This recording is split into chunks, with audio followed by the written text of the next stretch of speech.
Аман тәуірсіздер ма, қазақ елім, қазақ жұртым, бірдеме айтып кете қояйын деп едім. Мына біздің пекарни Азамат Хабибуллиннен аламыз нанды. 20 алдым, ойлап қараңызшы. Күшті ғой, әлі күшті ғой, қараңызшы. 20 алдым да, оны неге айтып отырған себебім, мен ауырып жүргенімді осы наннан біліп отырмын. Нан жей алмай жүргенім, потому что мына жағым ісіп кетті ғой, қараңыз.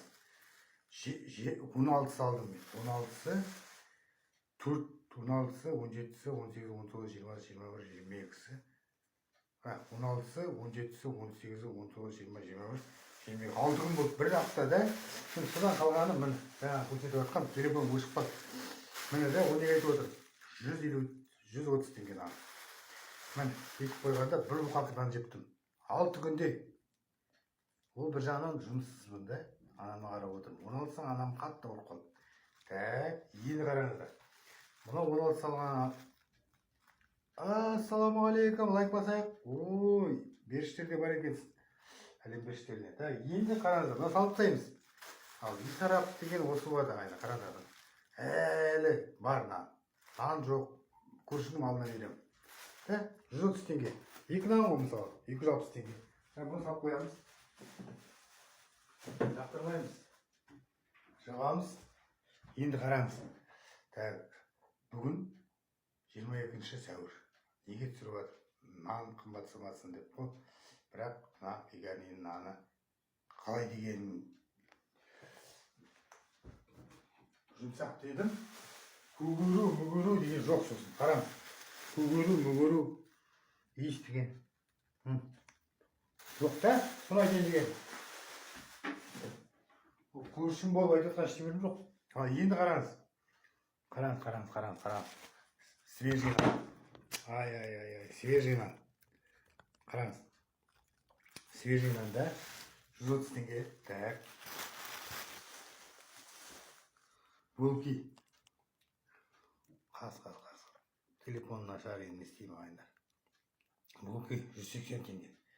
Сіздер де қаяқта жазып кетіңіздер қанша. Сол үшін мен жазып жатырмын сіздерге. Мұнай, нан, мұнайлы өлкеде жұмыссыздық, биржа. Жаңа бір сұхбат алдым бір кісіден. Так, бұл 125 теңге. Кешірім сұрайын. Так, енді нан алған себебім анама тәтті нан берейін деп, анама келіп 180 теңге. Көрдіңіздер ме ағайындар? Оны неге айтып жатырмын? Бізді қайтып салып тұрған себебім бұлар деген жұмсақ жерде тұру керек. Және анамаға сопа беріп. Так. Бұны исарап қоймау керек, енді барынша жеу керек. Енді өзі неге жеңбей жатыр? Салып қоямыз бүйтіп. Баяғыда кошка жақсы көретін еді, құдай өзіңіз білесіздер ме?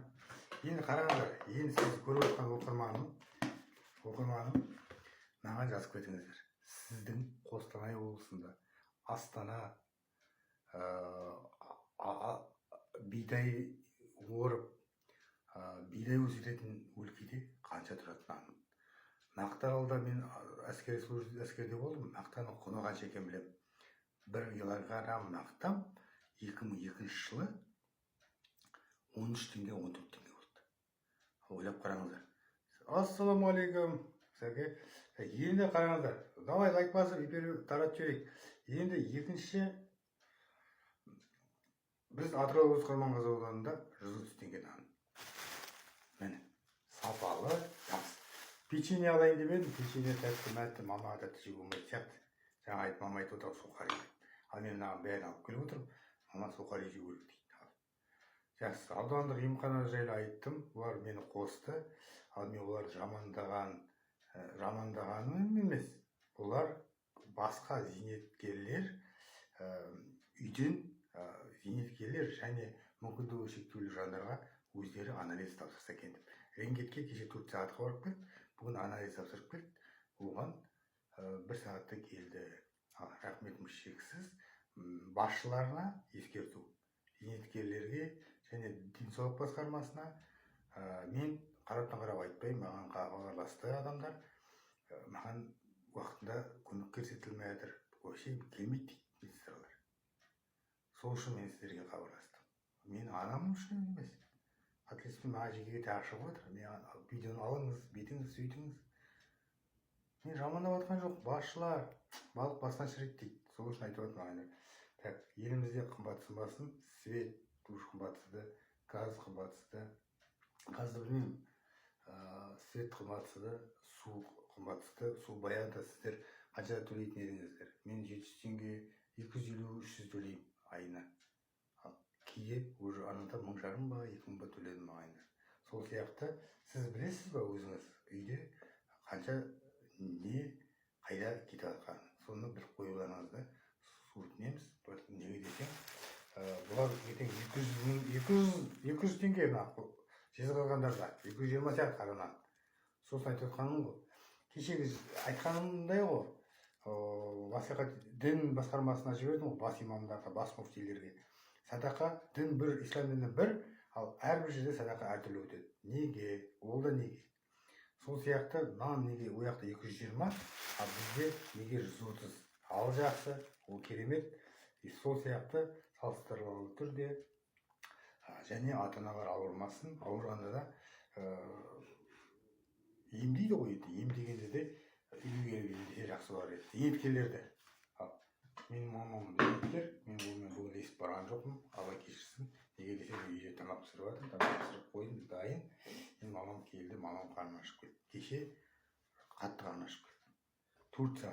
4 сағат бір адамды еңбекке түсіруге, Алла тағала нәсіп етсін бәріңізге. Зор денсаулық, мол бақыт, қажымас қайрат. Эфирді бөлісуге, таратуға болады. Рахмет, сау болыңыздар. Маған хабарласам десеңіздер 8-700 463-07-31 8-700 463-07-31. Бұғаттағандар ашыпсаңыздар. Неге десең, мен бұғаттап биржа тартпақтарына қосам, ганчик саудаға қосам. Бірақ шығып кеттіңіздер, ода тұрған несі бар. Мені қосты десеңдер, неге қосайсыздар? Бұнан нөмірді қоспаңыздар бірақ. 872-07-08-87 қосыңыздар. Ешкім қоспайды мені, потому что менен қорқады. Мен айтамын. Неге деймін ғой, неге? Шындық керек просто.